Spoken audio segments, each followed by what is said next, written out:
de venir nous rejoindre. Je vais demander à M. Thierry Kefelec, secrétariat général aux affaires régionales, de venir nous rejoindre aussi. À M. Christophe Baraston, qui est vice-président du club des managers de Centre-Ville, qui est avec nous, qui va participer à cette table ronde. À M. Pierre Grand-Dufay, qui est président de la commission économie et emploi à la région, au conseil régional Provence-Alpes-Côte d'Azur, de venir nous retrouver. Merci, messieurs, d'être avec nous.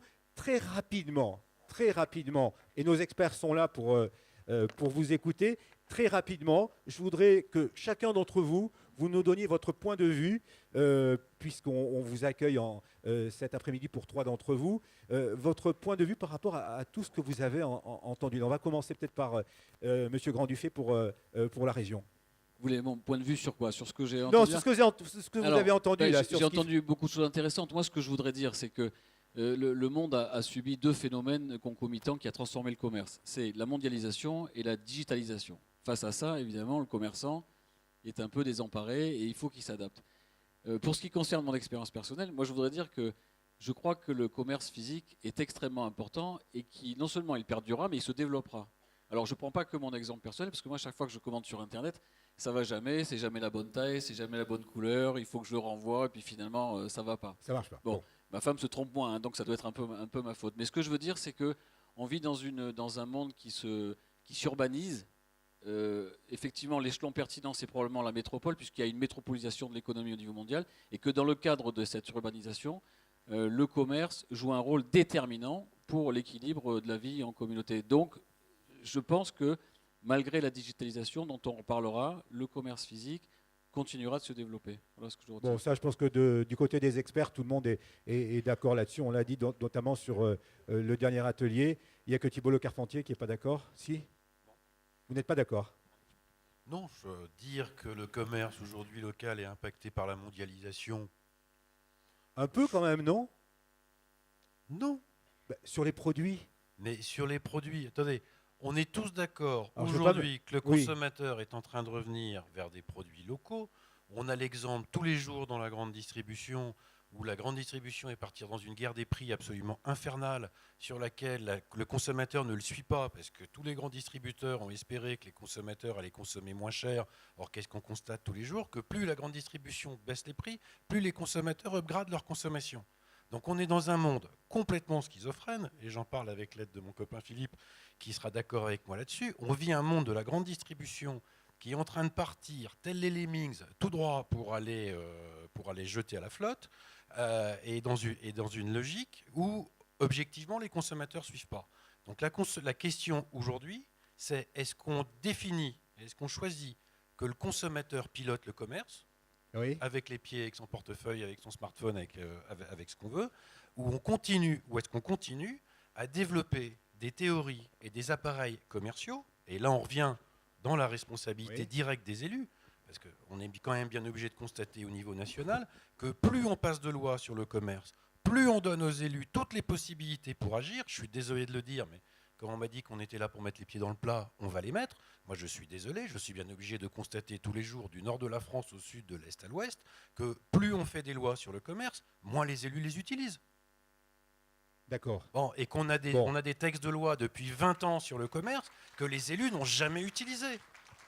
Combien de communes en France ont mis en place la taxe sur les friches commerciales? Combien ont mis en place des outils, etc., etc. On est bien obligé aujourd'hui de constater qu'on a une dichotomie énorme entre le monde politique et le monde du commerce. Ça, Pierre Grand-Dufay, vous êtes d'accord avec ce que vient de dire Thibault Le Carpentier? Mais bien sûr, je suis d'accord. Comment je ne serais pas? Est-ce qu'il y a beaucoup d'élus qui viennent du monde du commerce? Voilà, je vous ai retourné la question. Maurice Brun, par rapport, on va reprendre la discussion parce qu'elle est intéressante. Par rapport à tout ce que vous avez entendu, est-ce que vous êtes un président optimiste sur ce qui va se passer au niveau de cette révolution du commerce et son adaptation au commerce de demain, ou est-ce que les points qu'on a abordés font que ça va être un petit peu difficile, même si avec l'appui de la CCI régionale, des CCI, vous allez aider tous ceux et toutes celles qui veulent se lancer dans cette évolution ou de cette révolution? Tout d'abord, je voudrais préciser que j'interviens au pied levé en remplacement de notre président national André Marcon, qui devait être parmi nous aujourd'hui et qui malheureusement ce matin à cause des grèves n'a pas pu faire le déplacement de Paris. Donc il m'a demandé de le remplacer au pied levé. Donc volontairement, j'ai accepté et j'ai devant moi une feuille blanche, donc il n'y a aucune répétition, je vais le faire en direct live. Donc je m'excuse, mais je voulais rester, on va dire, derrière Nicole Pelou, au milieu de notre équipe, et je me retrouve sous le devant, et c'est un peu contraint et forcé que je l'ai accepté. Donc, je vais répondre par rapport à monsieur et par rapport à Pierre Grand-Dufay au milieu. D'abord, je vais parler d'un territoire que je connais bien, donc à l'intérieur de PACA, c'est mon ancien territoire, les Hautes-Alpes, mon territoire natal, où j'ai été président d'association des commerçants pendant 10 ans. Et petit à petit, j'ai gravi une échelle au niveau de la Chambre de commerce et d'industrie. Je dis qu'on est, pour moi, obligé d'agir collectivement. Un commerçant qui agit tout seul est condamné à disparaître à court terme, moyen terme. Je crois à la vie d'une association de commerçants. Et pour vous reprendre, où là je ne suis pas bien d'accord avec vous, mais je parle de ce que je connais, une fédération d'associations de commerçants, et j'en connais une qui est très dynamique, ils sont là-haut dans les gradins, c'est un lien supplémentaire qui coordonne aussi les associations. Et ça peut être un lien supplémentaire pour déclencher un phénomène d'action. Ça, c'est ma conviction. Par contre, pour répondre à mon collègue et ami Pierre Grand-Dufay, on fait le reproche au monde économique de ne pas appartenir ou de ne pas se lancer dans les échéances électorales. Tous ceux qui sont ici, pour la plupart, dont je fais partie, c'est difficile de quitter le monde de l'entreprise pour aller embrasser, on va dire, le monde politique, même à une échelon, même à une échelle d'un simple conseil municipal. Quand on se retourne, il y a de fortes probabilités que la vie de l'entreprise, on n'en ait plus. Par contre, si on est un fonctionnaire de l'État, un fonctionnaire à part entière, de l'enseignement et tout ça, on est même valorisé pour les années que l'on passe au sein de la classe politique. Par contre, il y a une interface, et c'est vrai que ça rejoint un petit peu l'interface des chambres de commerce et d'industrie, mais une association de commerçants, et je vais vous citer un exemple simple, une association de commerçants, si elle est forte, elle peut être écoutée et entendue de la classe politique. Je vais vous donner qu'un exemple de monde que je connais toujours, c'est que mon association des commerçants et artisans de ma petite ville de 3500 habitants, le maire de ma commune ne prenait jamais une décision en urbanisme sans consulter l'association des commerçants. Aujourd'hui, et je le cite, mais volontairement, le maire de la ville de Gap, qui est vice-président de la région, s'est approprié. Attendez, monsieur. Attendez. Alors, je vous explique. Il y aura tout de suite après cette table ronde, on aura un quart d'heure, 20 minutes, durant lesquelles on pourra prendre vos questions. Et tous ceux qui sont là, ils répondront directement. Donc, je vous demande de faire en sorte qu'on puisse suivre le déroulé normal et vous aurez la parole d'ici une grosse demi-heure. Ne vous inquiétez pas, monsieur, vous pourrez poser votre question. Et on y répondra volontiers, ou l'intéressé répondra, puisque là, je ne sais pas à qui nous avons affaire dans la salle. Et on vous demandera à chaque fois de vous présenter, évidemment. Donc, Maurice, si vous voulez, j'en reviens à ce deuxième exemple. Mon ancienne CCI avait financé des études de centre-ville, comment redynamiser, comment revitaliser les centres-villes. Je prends que cet exemple, et vous pouvez questionner. Le maire de la ville de Gap, mon ami Roger Didier, s'est approprié cette étude de centre-ville pour la mettre en place et la mettre en exercice. Allez visiter le centre-ville de Gap, vous serez surpris de la qualité de vie en termes d'urbanisme qui est aménagé. Donc à partir de là, je pense très sincèrement, pour répondre à votre question, on est condamné à réussir ensemble, et je crois à l'avis très sincère d'une association de commerçants pour créer des événementiels. Et d'un côté, quand tu crées un événementiel, tu crées une dynamique économique, mais d'autre côté, tu forces aussi le respect de tes élus politiques. Bien, ça c'est dit, c'est clair, et ça va faire plaisir à Thibault Le Carpentier. Christophe Baraston, donc vice-président du club des managers de Centre-Ville. Voilà, vice-président du club des managers de Centre-Ville. Très rapidement, par rapport à ce que vous avez entendu, la problématique qui a été soulevée aussi, qui vient d'être soulevée sur la notion de responsabilité du politique. Ben alors nous, effectivement, le commerce est avant tout un métier. Ce que j'ai entendu, c'est que maintenant on sait que s'unifier et être ensemble, c'est toujours un plus. Nous avons chez nous des managers de commerce qui, effectivement, leur métier, c'est de développer de façon économique et de façon pragmatique l'attractivité des territoires, et notamment des centres-villes, pour le commerce et l'artisanat de proximité.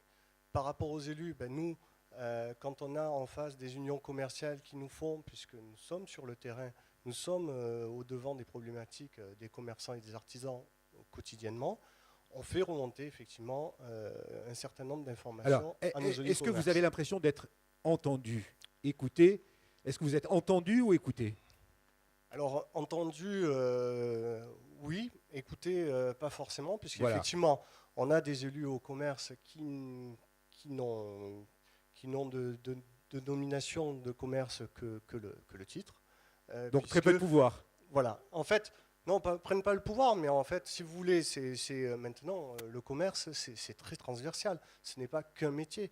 Vous avez les commerçants qui aussi sont comptables, font la communication tout seuls. Donc effectivement, c'est très difficile. Et nous, de notre côté, par rapport à nos métiers, on ne développe pas que seulement les cellules commerciales, on travaille sur l'accessibilité, sur le stationnement. Donc du coup, ça ne concerne pas que l'élu au commerce. Ben voilà, on s'aperçoit qu'effectivement, le commerce touche à plusieurs choses et que c'est assez complexe, mais vous avez de plus en plus des gens qui ont la spécialité du développement du commerce et de l'artisanat de proximité. Michel Sourdaskis, et on reviendra ensuite vers Christophe Baraston, est-ce que la solution, alors je ne vais pas vous demander de conseiller des politiques, ni des conseils municipaux, ni des conseils de métropole, etc., mais est-ce que la solution, vis-à-vis de la problématique qu'on est en train de soulever ici, est-ce que la solution n'est pas finalement, au sein d'une collectivité, de créer une espèce de task force sur laquelle l'ensemble des élus compétents sur le commerce pourraient se réunir et faire en sorte d'avancer ensemble? Vous semblez dubitatif. Non, pas du tout.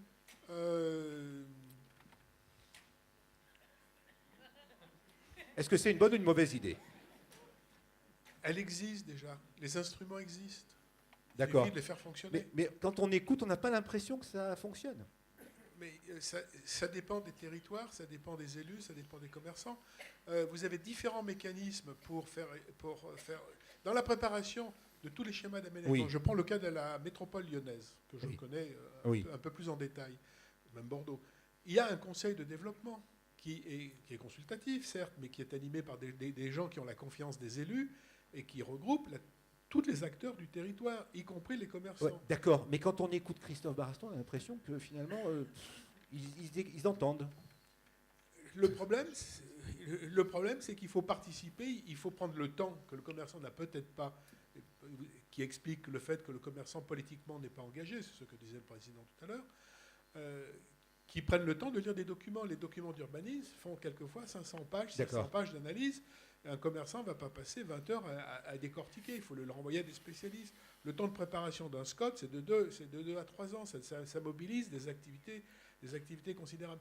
Mais les commerçants peuvent se faire entendre. Les commerçants ont des canaux politiques, les commerçants ont des canaux syndicaux, les commerçants ont des canaux professionnels avec les chambres de commerce pour se faire parler. Les mécanismes existent. Et les mécanismes sont anciens. Le schéma de développement commercial de la métropole lyonnaise date de 1972. Ils en sont au 5e schéma de développement économique. Donc, je veux dire, et c'est un schéma de développement commercial, de développement économique commercial. Donc, ça existe. Grenoble a déjà un schéma de développement commercial. Donc, ces mécanismes-là de participation existent. D'accord, mais le problème du contenu, c'est un problème de choix politique. Voilà. Et là, il faut influencer le choix politique, il faut avoir des arguments économiques, il faut avoir une vision stratégique du territoire, et non pas une vision très individualiste de l'intérêt personnel. Et là, c'est très difficile peut-être à trouver une association qui véritablement défend une vision peut-être plus large que celle de l'intérêt de ses membres. À ce moment-là, on pourrait reprocher à l'association de ne pas faire ce pourquoi ses membres l'ont créé. Thibault Le Carpentier, très rapidement, et ensuite on redonnera Oui, la je parole à pense Christophe Baraston. qu'une des conditions de la réussite, c'est aussi l'indépendance de l'union commerciale. Je sais qu'en disant ça, la personne qui est intervenue tout à l'heure ne va pas du tout aimer ce que je vais dire. Mais quand vous prenez une ville comme Poitiers, union commerciale, 320 000 euros de budget, 300 000 euros de subvention. Quand le maire a décidé de casser le schéma urbain, le président d'union commerciale, il était aux ordres, hein. La seule solution qu'il ait trouvée, c'est de se faire élire vice-président commerce de la CCI pour parler en tant que vice-président commerce de la CCI. Les plus belles unions commerciales en France, Oui. les communes comme Vendôme, etc., c'est des unions commerciales dans des communes de 10 000 habitants, 200 000 euros de budget, 0 euros de subvention. Et là, très clairement, quand vous avez l'indépendance vis-à-vis des élus Bien et sûr. vis-à-vis du maire. Et là, vous êtes entendu. oui. Et il ne faut pas oublier, il y a quelque chose qui a été dit tout à l'heure qui, moi, me choque au nom du commerce, et c'est bien une position d'élu, c'est de dire, grosso modo, les consommateurs sont des électeurs.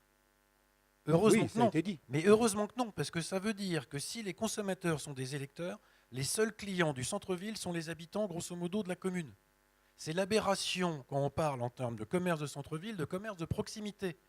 Le problème, je vais vous prendre une ville, alors je vais volontairement la prendre loin d'ici. Vous prenez une ville comme Blois, 42% des clients du samedi habitent à plus de 28 minutes de Blois. Ça défie la notion même de zone de chalandise de la grande distribution. D'accord. Le jour où on dit que que le centre-ville c'est du commerce de proximité, on peut fermer 75% des magasins. On termine avec vous, Christophe Baraston, sur cette thématique. Vous vouliez ajouter quelque chose? Non, effectivement, heureusement qu'il y a des territoires où ça marche bien, puisqu'on a des cas comme Mulhouse, où justement on a des managers de commerce qui arrivent à faire valoir et à faire une synergie au niveau du centre-ville, où justement on arrive à avoir une grande attractivité du centre-ville. Thierry Kefelec, vous êtes un petit peu le représentant de l'État, si j'ose dire, dans cette table ronde. Quelle perception vous avez à travers tout ce qui a été dit, et notamment cette place du politique et du numérique avec des implications importantes? Premièrement, je vais vous décevoir, je ne suis pas un petit peu le représentant, je suis le représentant du préfet de région. Oui, donc le représentant de C'est l'État. un détail, représentant de l'État. En tout cas, je suis content d'être parmi vous et je serai ouvert à toute question sur un débat ultérieur. Premier point, je vous ai entendu, l'ensemble des experts. Premier scoop, je suis né en 1962, je ne me sens pas has-been. Donc, si vous voulez, n'ayons pas d'inquiétude. Le deuxième point, c'est, vous l'avez fait vous-même la démonstration, tout le monde a soit un iPhone, soit un Android, etc. Il y a deux façons d'aborder le numérique pour moi. Je peux vous dire que votre iPhone 6 actuellement utilise un 64 bits d'architecture ARM, Cortex A8, conçu par Apple, composé à peu près d'environ 1,6 milliard de transistors, et il fonctionne à 1,4 GHz. C'est une façon de traiter l'information. Je vais vous donner une autre information. Votre iPhone 6 est 32 600 fois plus rapide que les meilleurs ordinateurs de l'époque Apollo. Donc imaginez que ce que vous avez dans la poche, vous venez de le comprendre, c'est plutôt un atout. Premier point. Et j'imagine surtout que les gens qui sont montés dans la capsule Apollo étaient plutôt courageux, mais c'est normal, Apple n'était pas encore créé. C'est le premier point. Le troisième point, après cette date de naissance, c'était les Beatles. C'est pas has-been. En tout cas, c'est sur le numérique et c'est téléchargeable. Et on peut le voir sur YouTube. Je vous conseille de chasser en meute. Alors c'est vrai que je n'ai pas un dialogue de docteur en sociologie. Mes parents n'ont pas voulu que je fasse ce type d'études. Je ne sais pas pourquoi d'ailleurs. Mais ils n'étaient pas commerçants, je vous rassure. Mais ce que j'apprends au contact de ce métier encore préfectoral et dans une macrovision pour la région, c'est chasser en meute. C'est ce que je dis d'une façon générale, globalement. C'est comme pour les ensembles des filières agricoles, on développe. Si vous êtes seul à y aller, vous prendrez une raclée. Si vous êtes 10, on vous fera asseoir. Si vous êtes 20, vous aurez un café. Si vous êtes 30, vous aurez les meilleurs taux d'emprunt dans les banques. Ça se passe comme ça. C'est la vie. Alors soit on imagine une autre vie, à ce moment-là on se retire. Pour ça, il y a des tas d'endroits où on peut se retirer, pour avoir une vision philosophique, religieuse. En tout cas, il y a des endroits très fermés, qui n'ont pas de connexion, même si l'ensemble du territoire maintenant est couvert par la 4G. Si vous êtes là, j'ai retenu aussi, si vous êtes là, c'est parce que vous êtes déjà bon. C'est très important. C'est-à-dire que là, maintenant, vous êtes lié à une certaine angoisse. L'angoisse est laquelle? C'est celle du client et votre propre peur. Alors, quelle est la peur par rapport à tout nouvel outil? Alors, je pourrais citer ma mère, depuis elle est décédée, je vais éviter, ça me ferait un choc, même si je ne suis pas sur l'émotion, globalement, vous en apercevrez. Je parlerai simplement, on va citer le général de Gaulle. Là, je ne ferai pas de politique, c'est dans l'histoire. Et lorsque Jean disait, son épouse, mais enfin, général, pourquoi vous n'avez pas le téléphone? Parce que, évidemment, il fallait un téléphone à l'époque, c'était important, il fallait qu'il soit connecté aux raisons de la nation française. Alors on peut appeler ça, j'ai marqué ça, fan France. On disait patriote à l'époque, mais c'est à peu près pareil. Vous voyez que les choses n'ont pas tellement bougé plus que ça. Le général de Gaulle répondait, Yvonne, n'importe quel con peut m'appeler. A priori, c'était un homme d'avenir. Il nous a mis pas mal de choses en place, qui sont toujours d'actualité, d'autres un peu moins. Peut-être cause sur la région PACA, il y a au moins le CEA et d'autres données. Vous voyez, ce n'est pas du tout politique. Ce que je peux vous dire maintenant, la notion de la peur. La peur est en fond de tout le monde. Changer ses habitudes, on a peur. Même dans l'administration, la peur existe, ce qui est logique. Et quand la peur monte, on désigne l'autre. Et l'autre, il fait peur parce qu'il n'est pas pareil que vous. Mais qu'est-ce que ça veut dire? Globalement, c'est que si vous voulez chasser en meute, il faut prendre un chef de file, je pense actuellement, parce que je ne vais pas vendre l'avenir, sinon j'aurai une boule de cristal, une caravane, et je serai à l'entrée d'un grand supermarché, j'écouterai les gens et je leur dirai ce qu'ils veulent entendre. Je n'ai pas envie de vous dire ce que vous devez entendre. Suivez la CCI. Cette organisation aujourd'hui est un vrai succès. Le préfet de région, à juste titre, m'y a envoyé. Sur une demande incessante, je ne vous donnerai pas les vrais arguments, car ils ne sont pas audibles actuellement. Ils sont passés dans le bureau du préfet, mais vous verrez l'homme qui est à côté de moi. Il a un vrai vocabulaire et sait faire un vrai commerce. Pourquoi? Parce qu'il faut des chefs de file. Il faut être formé, il faut dépasser ses peurs et aller de l'autre côté de la rive. Mais maintenant, qu'est-ce que c'est que notre monde actuellement? Alors, deux sujets, j'ai placé fanzone, vous voyez, je prenais des notes. On appelle ça un supporter aussi. Allez sur Google. Et je vous engage à créer, on est dans le sacré pour Google. Le sacré, je veux dire, sont des choses intangibles. Du style, tout ce que je lance en l'air retombe. Je vous engage à faire ça pendant 10 ans. Si par hasard rien retombe, soit c'est la chandeleur, c'est les crêpes, mais il faut être en Bretagne pour ça, soit à ce moment-là, c'est une loi. Google est devenu une loi.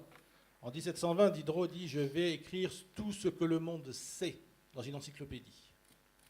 Quel échec. En tout cas, essayez de taper sur Google une idée. Et si Google ne vous répond pas, vous êtes champion. C'est-à-dire que vous avez touché le sacré, c'est-à-dire que vous êtes plus intelligent que l'ensemble de la matière collective. Donc nous sommes face à une vraie révolution. La révolution, quelle est-elle? C'est celle de la vitesse. Premier point. La vitesse, ça veut dire quoi? Alors, combien de SMS sont partis de cette salle, soit parce que vous ennuyez, soit parce que vous avez des choses à dire, soit parce que vous travaillez? Je ne veux pas savoir, mais les coupables, ne levez pas non plus la main, on ne sait jamais.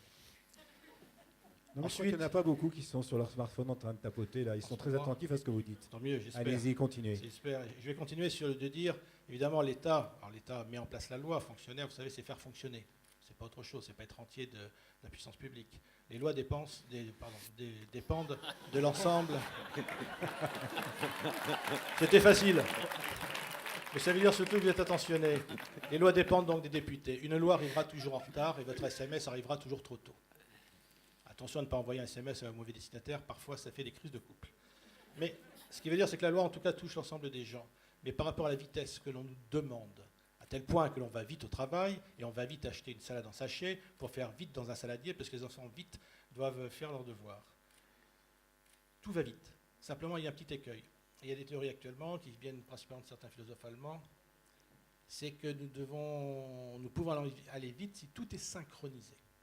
Je m'explique. Le célèbre volcan islandais Eyjafjallajökull, je l'ai appris par cœur, donc je peux le réciter, à un moment donné a envoyé suffisamment de particules pour faire devoir atterrir tous les avions. Vous savez qu'un aéroport, ça vit un avion en roulage, un avion en attente et un avion en l'air. Quand tout a été posé, il y a une désynchronisation du monde. C'est-à-dire qu'on ne savait pas ce qu'on allait faire. Et voyez bien que dès que les choses se désynchronisent, ça va très très vite. Je n'avais pas compris. Je viens de la Seine-Saint-Denis, enfin, ça fait 2 ans que je suis en PACA. On a fermé Aulnay-sous-Bois, et juste avant que ça ferme sur PSA, le directeur PSA me dit j'ai un problème, je vais devoir arrêter les chaînes de construction, c'est à cause de Fukushima. Je lui ai dit excusez-moi, mais expliquez-moi. Ben, il me dit c'est simple, j'ai besoin de boulons dans le cas de mon montage, je suis synchronisé. Tout doit arriver en même temps. Donc Fukushima a été l'événement que vous connaissez, les entreprises sont arrêtées, simplement c'est une entreprise japonaise qui fournissait un certain type de boulons dans le cadre du montage de la voiture. C'est-à-dire que c'est l'effet du papillon qui fait tsunami ailleurs. Vous inverserez si vous voulez. C'est-à-dire que notre monde est synchronisé. S'il se désynchronise, on va à la catastrophe. Il y a 2 façons de résister. Soit on s'arrête, on désynchronise, c'est ce qu'on appelle slow life, soit on arrivera sur des dictatures. Ce sont les théories philosophiques. Donc je ne fais pas de politique, je raconte quelques histoires que vous pourrez acheter dans votre libraire de quartier. Vous pouvez aussi commander sur Amazon, mais je donnerai les références. Vous voyez bien la synchronisation. Donc vous allez monter, vous êtes synchronisé. Le jour où la désynchronisation tombe, c'est foutu. Imaginez qu'on n'ait plus d'électricité déjà ici. Premier point. On sera un Donc peu notre embêté. système est très fragile. Quand on est synchronisé, c'est un monde d'ingénieurs. Actuellement, on est en train de retrouver les matières sociales. C'est-à-dire, pour revenir à votre commerce, oui, vous êtes des ingénieurs de votre commerce. Oui, vous savez faire les flux logistiques, etc., etc. Mais vous allez devoir apprendre un nouveau métier parce que quand vous avez votre iPhone, ce n'est pas une zone d'achalandise qui est à côté de vous. C'est le monde entier qui peut venir vous voir. Et vous allez pouvoir travailler, mais là, j'y reviendrai car j'ai récupéré quelques idées qui étaient intéressantes. D'accord. Donc, soyez très prudents là-dessus. Juste, Monsieur Kefelec, par rapport à ce qui était dit tout à l'heure sur le nombre de lois qui sont pondues, élaborées et qui, au bout du compte, ne sont pas utilisées par les collectivités. Alors, c'est une question un petit peu difficile, hein, mais qu'est-ce que vous dites par rapport à ça, et notamment en matière de commerce, hein, puisqu'on l'a vu, on en a parlé. Alors, Je vais vous demander de faire des réponses courtes. D'accord, c'est promis. Donc vous voyez, nous sommes dans la synchronisation. Je vais faire une short réponse. Une loi impose automatiquement un choix parlementaire. La loi est faite, ensuite vous avez des décrets et vous avez des arrêtés. Lorsque les décrets ne sont pas sortis, la loi ne peut pas s'appliquer. Oui. Par contre, lorsque les décrets sont sortis, tous les préfets prennent les arrêtés autour de ça. Et parfois on s'aperçoit qu'une loi est intéressante à un moment donné, pour différentes raisons. L'évolution, les décrets ne sortent pas. Souvent c'est lié à un contexte. Et s'il n'y a pas de décret, il n'y a pas d'arrêté, l'autorité préfectorale qui met en place les lois du gouvernement, et de l'Assemblée évidemment, ne peut pas agir. C'est uniquement ça. On ne fait pas des lois et on ne fait rien ensuite. C'est que les décrets ne sortent pas pour des différentes raisons. D'accord. Pierre Grandufay, très Oui, rapidement. je voulais et puis on enchaînera rapidement sur la réagir suite. sur... D'abord, je suis émerveillé d'entendre tous ces propos. Je ne m'y attendais pas à une déclaration philosophique de la part du représentant de l'État. Du représentant de C'est l'État. souvent assez rare. Souvent, c'est rare. Oui, ce que je voudrais dire à propos de la loi, c'est qu'il y en a une qui a tout changé quand même. Alors, C'est la loi NOTRe. c'est la loi NOTRe. La loi d'août 2015 qui a donné la... Nouvelle organisation du territoire de la République. Absolument. Qui a donné la responsabilité économique du territoire à la région. Alors vous disiez qu'il fallait être synchronisé pour fonctionner, et vous avez 1000 fois raison, et c'est encore plus vrai entre les acteurs politiques et les acteurs économiques. Et cette loi donne enfin la possibilité au territoire d'être complètement synchronisé dans la mise en œuvre des actions économiques. Alors ça veut dire quoi, la compétence exclusive de l'économie à la région? Alors on va demander à Thibault Le Carpentier de réagir aussi parce qu'il a un avis très précis là-dessus. Je vous laisse continuer. Certainement, oui. Pour l'instant, je vous parle de la loi. Est-ce qu'elle prévoit? Elle prévoit donc que la région mette en œuvre le schéma de développement économique régional en concertation avec tous les acteurs politiques et les acteurs économiques. Ça a l'air de pas grand-chose, mais en fait, ça change tout. Parce que c'est la première fois que tout le monde est aligné en regardant le même objectif. Et je veux remercier le président Maurice Brun et le président Fister qui est parti, parce que dans les premières actions qu'on a mises en œuvre, on a été complètement synchronisé avec les chambres de commerce, qui sont effectivement, comme vous l'avez dit, extrêmement efficaces sur le territoire. Et grâce à elles et grâce à ce concours, on a pu mettre en place des mesures dont on pense qu'elles sont extrêmement importantes et utiles au commerce et à l'entreprise. Et je voudrais citer la première d'entre elles. Voilà, du concret. Alors du concret, la première mesure qu'on a... vous savez qu'on a un président de région qui a une sensibilité, une culture et une expérience économique très forte, qui a été plusieurs fois ministre, dont ministre de l'Industrie, qui connaît absolument parfaitement le rouage des mécanismes économiques, et qui donc va très vite dans sa prise de décision dans ce domaine-là. La première mesure qu'on a mise en place, c'est la création du guichet unique. Le guichet unique du financement. Alors ça veut dire quoi? Ça veut dire que tous les habitants de la région Provence-Alpes-Côte d'Azur, tous les acteurs économiques, ont maintenant à leur disposition un numéro unique auprès duquel ils peuvent confier toutes leurs demandes en matière de financement. Et nous sommes engagés... Les commerçants indépendants peuvent le faire. Bien sûr, surtout les commerçants indépendants, surtout les chefs d'entreprise indépendants. C'est un numéro unique, une plateforme d'opérateurs expérimentés et disponibles qui vont prendre en compte votre demande et qui vont l'amener jusqu'à la solution, enfin du moins jusqu'à la conclusion. Et ce guichet unique est opérationnel, il sera lancé officiellement la semaine prochaine. Il a donc été mis en œuvre extrêmement rapidement et il sera en mesure de répondre à toutes vos problématiques de financement pour la région. Alors ça, c'est la première mesure, c'est du concret. Thibault Le Carpentier, on a eu hier soir et aussi les autres experts, on a eu hier soir la discussion à propos de cette thématique sur la loi NOTRe et la compétence économie-emploi de la région, et vous aviez un regard très, très pointu, très critique. Alors je vais me protéger, Christophe, excuse-moi, je vais me protéger derrière le vice-président du club des managers qui est mon vice-président, mais étant moi-même membre du bureau du Club des managers.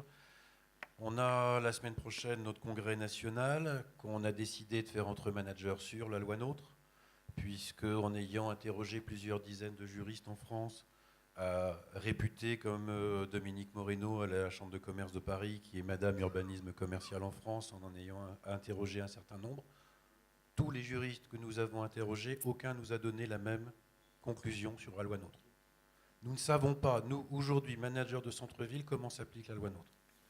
Et pour être en train de la mettre en place avec 14 communautés de communes, j'ai 14 versions différentes de l'application de la loi NOTRe. Alors, si quelqu'un a la solution, nous sommes preneurs, nous annulons le congrès des managers. Je vais répondre, mais d'abord je vais donner la parole au représentant de l'État qui va nous faire une description encore plus précise. Thierry Kefelec. Bon, très simplement, il y a deux articles intéressants, l'article 6 et 7 de la loi NOTRe, qui est actuellement en cours. Il y a une délibération conseil régional fin mai, sur lequel il y a deux blocs. Le premier, c'est de faire un diagnostic, c'est l'article 6 de cette loi, de dire d'abord qu'est-ce que l'on doit faire ou faire, et ensuite il pourra ou pas y avoir des transferts de compétences à ce moment-là. Ce n'est pas directement une sorte d'assaut vertical de dire on va à l'article 7 ou autre chose, on récupère des pouvoirs économiques, des données, des fonctionnaires, etc. Ça n'a pas été le choix qui a été fait politiquement. Oui, mais plus simplement, les choses sont extrêmement claires. La région est le chef de file en matière économique, les départements n'ont plus la compétence pour aider directement les entreprises, etc. Donc tout ça, c'est défini avec extrêmement de précision. Alors il est possible que dans la loi, il y ait des choses particulières qui ne soient pas forcément claires, j'en sais rien. En tout cas, pour ce qui concerne l'économie et pour ce qui concerne le champ d'action de la région, c'est extrêmement clair. Et c'est d'autant plus clair que la mise en œuvre du schéma de développement économique régional est en marche. Ça a commencé, ça existe. Et comment ça marche? Le schéma de développement régional, et puis je salue la présence de la vice-présidente de la région, Chantal Eméoul, qui conduit la mise en application de ce schéma, elle pourra en attester. On a découpé tous les sujets économiques en différents thèmes. Tous ces thèmes sont traités par ateliers. Dans tous ces ateliers participent tous les acteurs économiques de la région. Il y a un atelier commerce? Ben, bien sûr qu'il y a un atelier commerce. Et tous les acteurs économiques de la région y participent. Et toutes les décisions politiques qui seront prises sont prises en concertation avec le monde économique. Si ça, c'est pas nouveau, si ça, c'est pas au service de l'efficacité économique, alors franchement... Michel Siodarski, vous souhaitez intervenir? Oui, c'était sur cette idée qu'a évoquée le SGAR, sur la synchronisation de nos sociétés. Je n'ai pas besoin de vous préciser, dans un des ateliers, ça a été évoqué par notre ami de Nîmes. Une partie de la société française et maintenant européenne rejette cette approche du juste à temps, de la synchronisation de toutes les fonctions sociales, fonctions économiques, et que cette approche de régulation sociale ne trouve pas que des avocats, et elle a de plus en plus de contestations.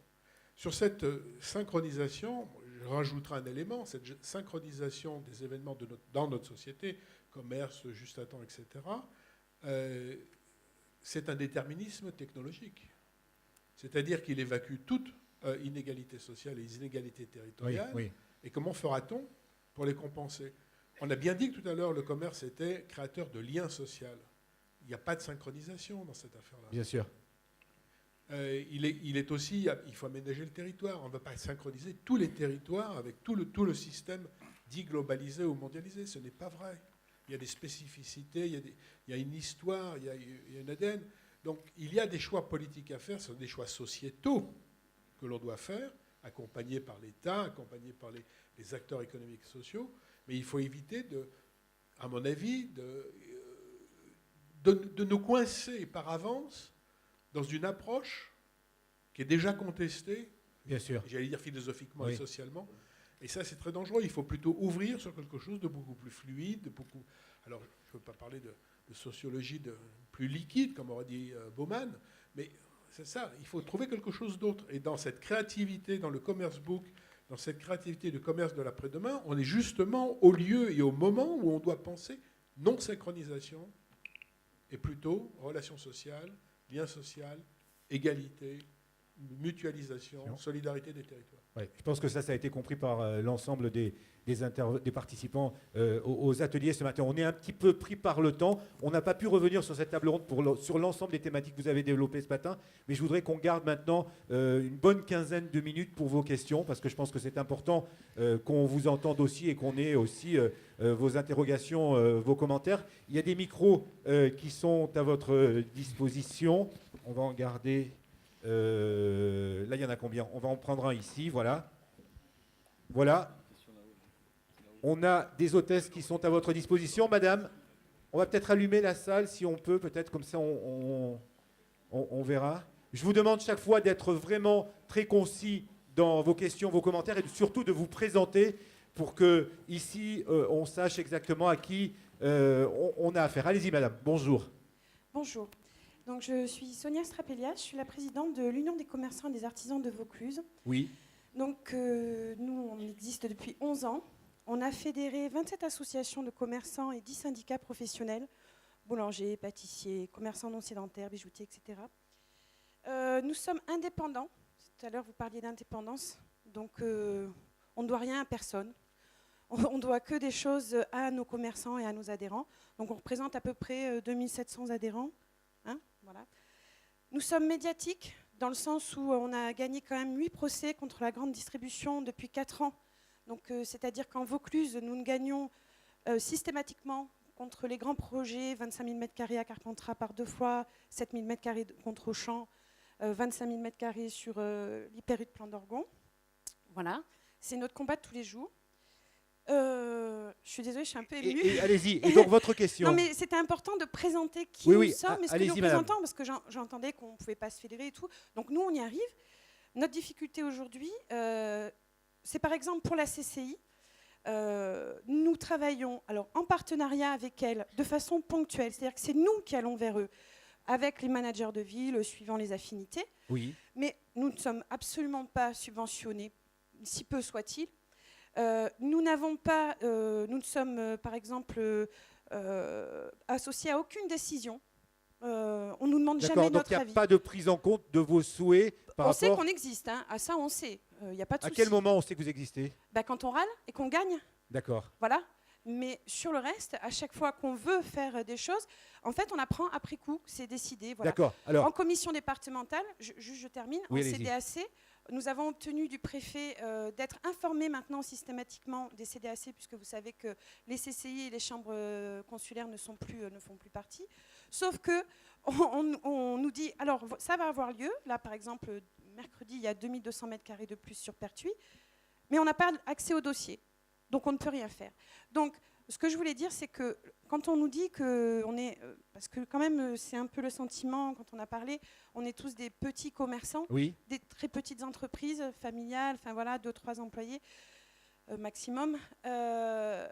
On se renouvelle, on n'a pas attendu qu'on nous le demande, on se renouvelle, on est créateur, on est sur, vous voyez à côté, là j'ai le monsieur, c'est ADN, Delta Numérique, voilà, il est en train de tweeter. Qui nous aide, oui bien sûr. Exactement, en même temps. Donc je veux dire, bravo, on y monsieur. est dedans, on y est, mais on a besoin effectivement de synchronisation, je suis d'accord avec ça, bon, ça vous de avez la coordination. réponse. Oui. Aujourd'hui, on ne l'a pas. On a des grandes messes comme ça où c'est très sympathique, on rencontre tout le monde, c'est très sympa, mais dans les faits concrètement, ça va déboucher sur quoi? On a fait les assises commerciales, l'urbanisme commercial il y a 1 an. Qu'est-ce que ça a donné sur Avignon? Madame, quand même, depuis ce matin, on a dit un certain nombre de choses, on a avancé un certain nombre de pistes en ce qui concerne... Allez-y, je vous laisse terminer. Je ne dis pas que ça ne sert à rien. Non, je vous aviez un petit doute, on donc espère allez-y. qu'il va y avoir des suites. Voilà, qu'on a l'impression quand même qu'on vient nous chercher un petit peu avant les élections, machin, tout ça. Mais ça serait bien Attendez, avant de venir avant les élections, là on est à 4 mois des élections, de venir avant nous demander ce qu'on en pense, qu'est-ce qu'on peut apporter nous sur le territoire. Voilà, et ça, jamais on nous le demande. Vous voulez être consulté? Bien sûr, parce qu'on a, nous, on concrète. peut vous faire une ressortie directe sur le territoire. Voilà. Madame, merci beaucoup pour votre intervention. On vous souhaite longue vie à votre fédération. Visiblement, vous vous bougez, vous faites plein de choses. Merci pour votre intervention. Maurice Brun, qu'est-ce qu'on peut répondre à cette personne? Tout d'abord, je voudrais la féliciter, madame, pour ce que vous venez de dire en introduction. Fédérer ensemble plus fort. Donc, sur le territoire du Vaucluse, je le découvre aujourd'hui. Par contre, quand vous dites 4 mois avant des élections, organiser une manifestation, je le revis, je le ressens très mal.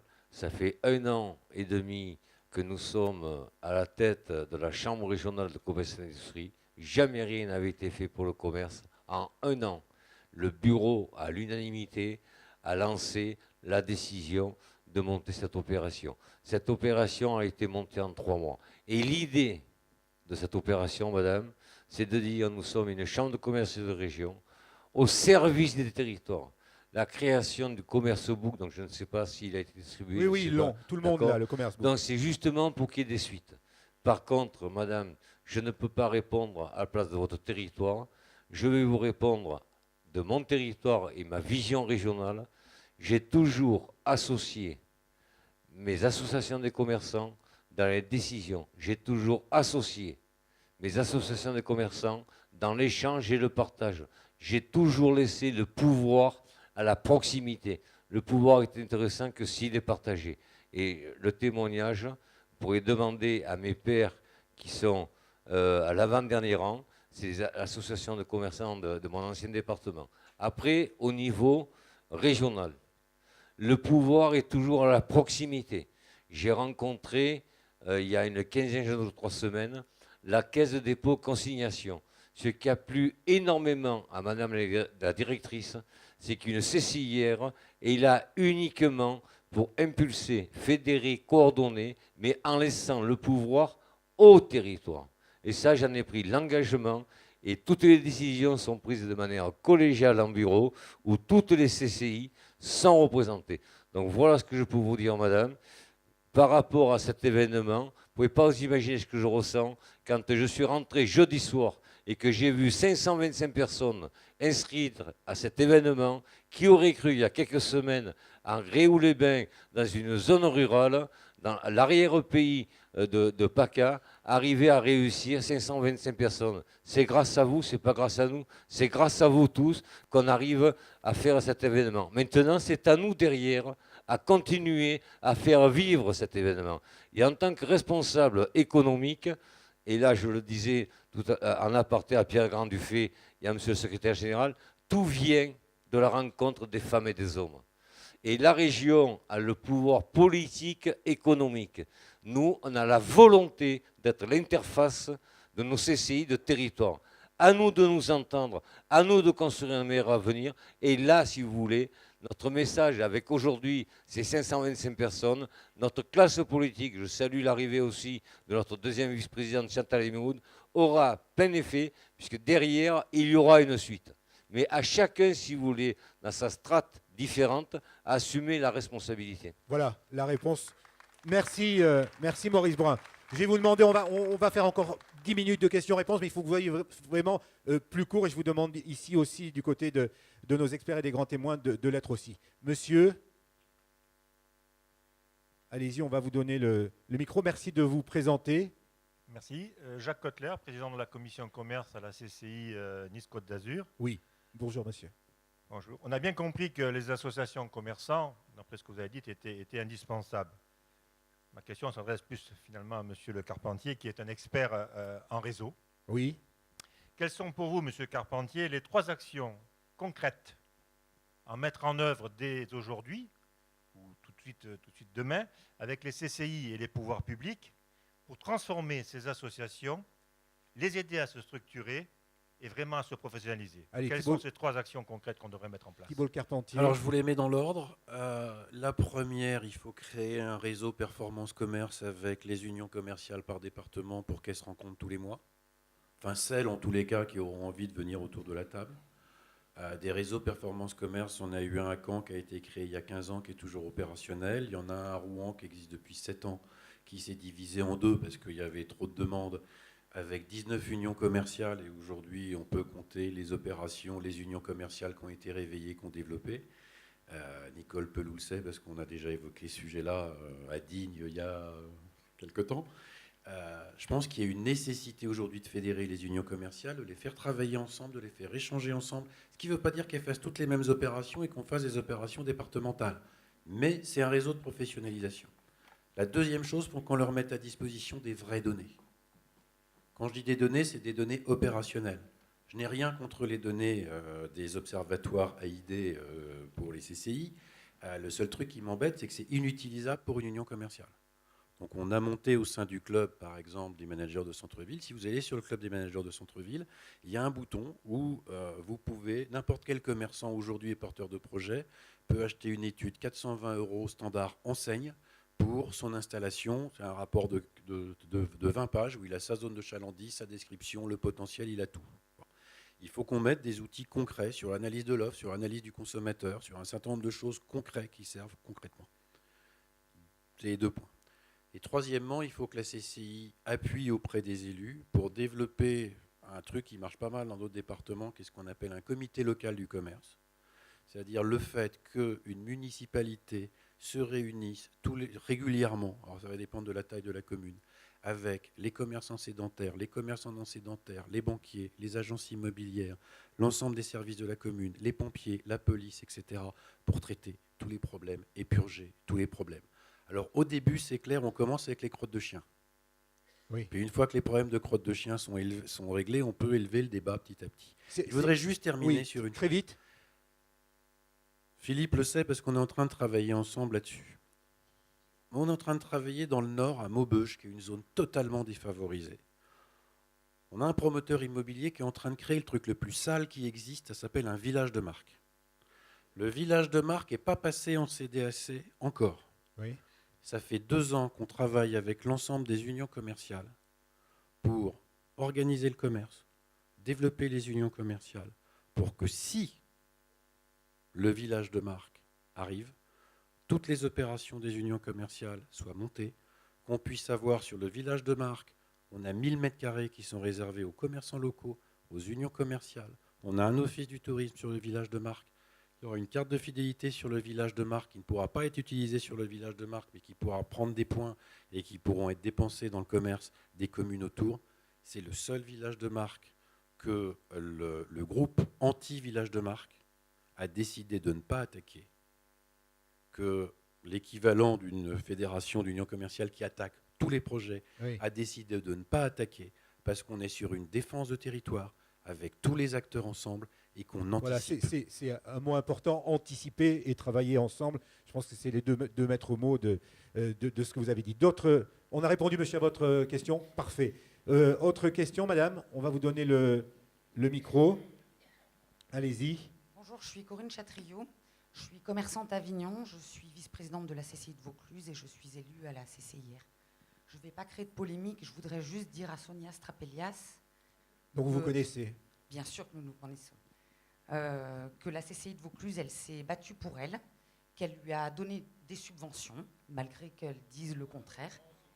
Bon, on va pas polémiquer. Madame, on va pas polémiquer parce que c'est pas le lieu, je pense. Je vais aller dans le sens de notre président oui. Brun. On l'a aidé du mieux qu'on a pu, vu les moyens que nous avons aujourd'hui. On l'a aidé. Donc je ne peux pas concevoir non plus d'entendre dire qu'on ne l'a pas aidé. Très bien. Merci. Merci, madame, pour cette précision. On va continuer d'autres questions. On va peut-être changer de département s'il en est besoin. Non pas que le Vaucluse soit un département pas intéressant, mais on va se balader dans toute la région. Monsieur, allez-y. On va prendre encore 3 questions et ensuite on va passer à la suite de notre programme. Monsieur, bonjour. Bonjour, Eddy Denis, je suis courtier en assurance sur Manosque, donc sur ce secteur, et oui. je suis élu municipal aussi sur cette communauté d'agglomération. Entre parenthèses, pour répondre à certains commentaires qu'il y a eu, tous les élus ne sont pas comme on le pense. Il y a aussi beaucoup d'élus de territoire et locaux qui se battent pour les commerces locaux. J'avais quand même une question par rapport à nos représentants sur la communication à avoir, parce qu'on a abordé plein de thèmes et il me semble qu'on oublie quand même une thématique importante. Moi, quand j'entends ce jeune homme tout à l'heure, d'après 94, pardon, oui, il est parti. Hein. J'ai envie de l'applaudir pour le courage qu'il a eu et de prendre le micro, mais j'ai pas forcément envie de l'applaudir pour ce qu'il a dit. C'est-à-dire que je crois qu'au contraire, il y a une grande leçon de pédagogie et d'éducation à faire par rapport à nos jeunes pour leur expliquer à quoi on sert. On est tous des commerçants locaux ici, on est tous des commerçants de terrain. Et moi, je suis dans l'assurance, donc je veux dire, la problématique de l'Internet, j'en suis la première victime. Aujourd'hui, tout le monde va comparer ses assurances sur Internet. Oui. À moi de faire la démarche d'expliquer à mes clients ou à mes prospects que j'ai 35 compagnies dans mon catalogue et que je vaux autant qu'un comparateur Internet, mais que par contre, il y a le service en plus, il y a le conseil en plus. Et dans toutes les problématiques qu'on entend, dans toutes les solutions qu'on nous propose, j'entends pas parler de pédagogie, j'entends pas parler de comment on va expliquer justement aux consommateurs que le commerce de terrain a quand même sa valeur ajoutée par rapport au commerce web. C'est une bonne question. Philippe Le Hartel qui va peut-être pouvoir répondre. Non, mais il n'y a pas d'explication à donner en fait. Ce jeune, il le porte de manière native. Son comportement, il est né avec ça. C'est un comportement natif. Donc on ne peut même pas lui reprocher. Il vit avec les ingrédients qu'on lui a donnés à la naissance après 94. Ça ne veut pas dire qu'il dénigre le commerce physique, mais il faut lui donner le désir de vouloir y aller. Et aujourd'hui, à cette génération-là, on ne leur donne pas toujours le désir de vouloir y aller. La pédagogie, ils sont prêts à tout entendre, mais faut-il encore que ces propos soient vraiment, vraiment valables.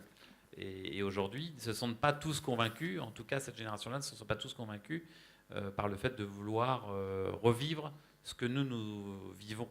Non, mais Je suis d'accord, mais on a eu une grosse campagne sur l'artisanat. L'éducation, ça fait un peu fasciste. Un peu. Non, c'est pas ce que je dis, mais on a eu une grosse campagne il y a quelques années sur l'artisanat, premier employeur de France. Et aujourd'hui, pourquoi est-ce que ce soit au niveau régional, au niveau départemental ou autre, pourquoi est-ce qu'on ne pourrait pas avoir un petit peu la même campagne pour justement promouvoir, pas seulement manger local, parce que quand on parle de local, on parle très souvent d'agroalimentaire, mais pourquoi ne pas avoir consommer local, mais tant au niveau alimentaire qu'au niveau du reste. Mais les gens le savent très bien. Alors, ça peut être, dans leur vie, ils l'ont compris. Ça peut être une piste. Hein. Ils l'ont compris depuis longtemps. Oui. Et ensuite, Michel Sodaski, vous avez intervenir. Non, juste un mot, effectivement, par rapport au commerce de proximité, l'artisanat, c'est vrai qu'il faut le valoriser. Et nous avons comme partenaire les GNCP, je ne sais pas si tout le monde connaît, mais en tout cas, ce sont les journées nationales du commerce de proximité où on dédie toute une journée aux artisans et au commerce de proximité pour mettre en valeur tout ce savoir-faire et mettre en valeur tous nos commerçants de proximité. Michel Sodaski, vous souhaitiez intervenir? Alors, vous pardonnerez mon ignorance du fonctionnement interne des CCI, mais je prends l'expérience d'autres régions françaises dans un autre domaine, la région Auvergne par exemple, pour connecter les territoires ruraux, c'est un problème sur lequel nous travaillons beaucoup, la connexion des territoires. Ils ont mis en place des coachs numériques. Alors je ne sais pas si la CCI, alors c'est pas une formation, hein, c'est un travail d'assistance auprès des commerçants pour justement cette pédagogie vis-à-vis du numérique, mais il pourrait y avoir vis-à-vis des écoles une pédagogie de ce qu'est la ressource du territoire. Et le commerce est une de ces ressources du territoire. Bien sûr. Dans la proximité qu'elle crée, dans les circuits courts, dans la durabilité, et expliquer les formes que prend l'organisation économique de la société. Je pense qu'il n'y a pas de pédagogie véritablement sur ce qu'est l'économie urbaine, l'économie territoriale. Il faut aller en doctorat pour y accéder. Donc là, il y a quelque chose à faire. Les coachs numériques. Alors ça pourrait être un coach commercial, ça pourrait être le coach numérique coach numérique pour les commerçants, mais ça peut être un coach commercial, pédagogie à destination des écoles, à destination des lycées techniques.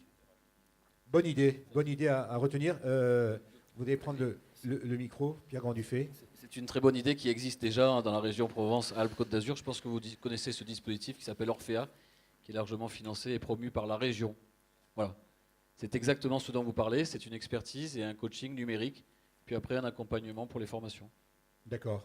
De la communication, donc monsieur, vous le disiez, sur le consommer proximité, et non pas uniquement pour l'alimentaire, et puis cette idée de coach numérique. On va prendre les deux dernières questions très rapidement. Monsieur, en haut, allez-y, vous avez le micro. Bonjour. Bonjour, donc Vitrine de Toulon et Office du commerce de Toulon. Je voulais juste faire poser trois petites questions. La première, c'est quand même un commerce, c'est une ambiance, c'est une énergie positive. Oui. N'en déplaise à certains, j'espère que tous nos enfants ne seront pas isolés derrière leur téléphone, enfermés que chez eux. Et donc, je pense que par notre dynamisme commercial, en s'appuyant sur les systèmes de réseau actuels, bien évidemment, on peut donner aussi envie à ces jeunes de peut-être pas rester enfermés qu'avec eux-mêmes. Et puis, un encouragement pour monsieur, pour que si demain votre fils fait la même chose, pour que vous n'ayez pas le deuxième pied dans la tombe, qu'on ne soit pas tous derrière nos portables et qu'on puisse continuer à 600 à être présent. Et je pense que ça peut être un peu d'avenir encore. Merci. Merci monsieur. Pas de commentaire de ce côté-là. On va prendre la dernière question. Oui, monsieur, allez-y. Oui, bonjour. Moi, je me nomme Gosse Jean-Luc. Je suis commerçant au Boulevard Cham, un petit magasin de jouets. À Marseille. À Marseille. Voilà. Et je voulais vous dire, qu'on parle de commerce, là, moi, je vais vous dire une chose. Je m'en fous du commerce. Et je vais vous expliquer pourquoi je m'en fous. Parce que, premièrement, on n'a pas attendu ce monsieur pour nous dire que demain, on risque de mourir. Parce que nous, c'est tous les jours qu'on remet nos actions en question. Et je vais vous annoncer une chose. Ne vous en déplaise, demain, on sera encore là. Parce qu'on ne vous a pas attendu pour regarder ce qu'était le monde qui a évolué, parce qu'on veut y participer. Ça, c'est le premier point. Si on veut continuer à exister, on est obligé de vivre avec son époque.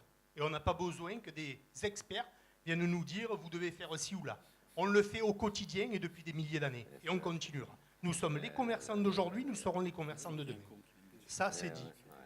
Le deuxième point que je voulais aborder... Monsieur Gosse, je ne veux Oui. pas faire de provocation. J'ai fait des reportages avec vous. Je sais que voilà, vous pouvez quand même pas. Je ne veux pas faire de provocation, mais vous pouvez pas quand même pas oublier que sur l'hypercentre de Marseille, par exemple, que je connais très très bien, il y a un certain nombre de difficultés et que ces difficultés, et je vous souhaite de survivre à tous et à toutes à ces difficultés, Oui, non, mais bien mais sûr. il y a un certain nombre de difficultés et le but de cette journée ici aujourd'hui, c'était de faire en sorte de vous entendre, vous les commerçants, les 600 commerçants qui êtes là, et d'essayer à travers les experts qui sont présents de vous donner un certain nombre de pistes pour vous aider. Mais- Il y a cette... Attendez, laissez-moi terminer, je vous laisse parler. Il y a cette étude qui a été réalisée par la CCI, il y a un certain nombre de choses qui ont été dites ici qui sont des choses très concrètes. Il y a une preuve de bonne volonté et d'implication de l'ensemble des partenaires. Il faut le souligner aussi. Je vous laisse continuer. Je vous remercie. Après nos problèmes, nous de commerçants, tout ce que j'ai entendu, je partage la grande majorité de ce qui a été dit du point de vue des commerçants et je suis d'accord, nous devons aller vers les nouvelles technologies. Notre problème, il n'est pas là. Notre problème, il est, comme ça a été exposé, c'est que nous devons participer, arrêter d'être en réaction, mais participer à l'anticipation, à la co-construction C'est ce qu'on vous a expliqué de ce matin, c'est ce qu'on l'économie. vous a dit. Mais attendez, d'accord. Mais aujourd'hui, on parle commerce. Dites-moi, pourquoi vous dissociez le commerce de l'économie en général?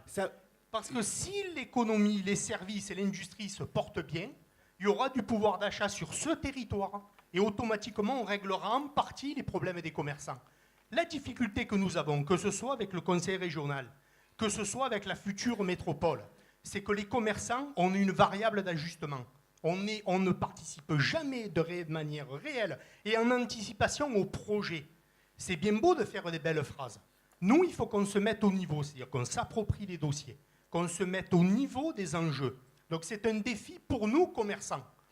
Le deuxième problématique que nous avons, vous parlez d'intégrer les commerces dans les CCI ici. La grande majorité des commerçants qui travaillent ont un chiffre d'affaires obligatoire parce qu'il y a des factures à payer. Est-ce que j'ai entendu une CCI mettre à disposition des élus des outils pour à la fois assumer leur charge d'électeurs, leur charge une fois élus, et continuer à développer leur activité? Oui, c'est vrai qu'il n'y a que les fonctionnaires à l'heure actuelle qui peuvent exercer un mandat public. Ben ça, je vous invite à peser sur vos politiques pour que le monde économique soit réellement partie prenante de notre société. On n'est pas que des faire-valoir. Les commerçants indépendants, en grande majorité, ne défiscalisent pas. C'est un lien social et économique, on doit être pris en compte.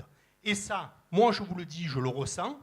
Je ne me retrouve pas dans les différentes structures représentatives du monde économique, parce que c'est toujours pareil. Regardez ce qui s'est passé à la CCIM. Vous regardez les chiffres, on est soi-disant 51%.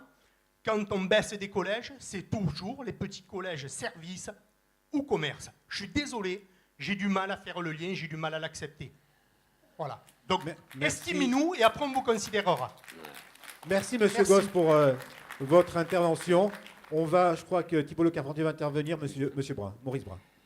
Merci pour cette excellente intervention. Donc, je vais vous répondre. Maurice Brun, boucherie, charcuterie, traiteur, 7 rue de la Paix, 05300 Laragne. Si je suis ici aujourd'hui ou si j'ai fait du bénévolat économique depuis 31 ans, je le dois tout à mon épouse.